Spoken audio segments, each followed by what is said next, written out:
Welcome, today in front of me INIFINIX Hot 11s, and I'll show you how to unmute ringtone volume on this device.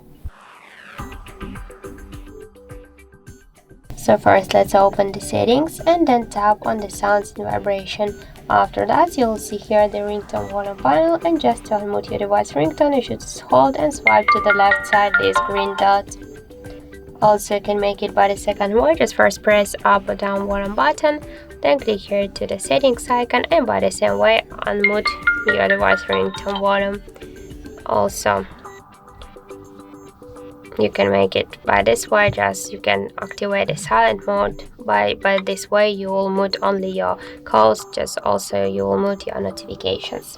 So that's it, thank you for watching, and if you find this video helpful, don't forget to leave a like, comment and to subscribe our channel.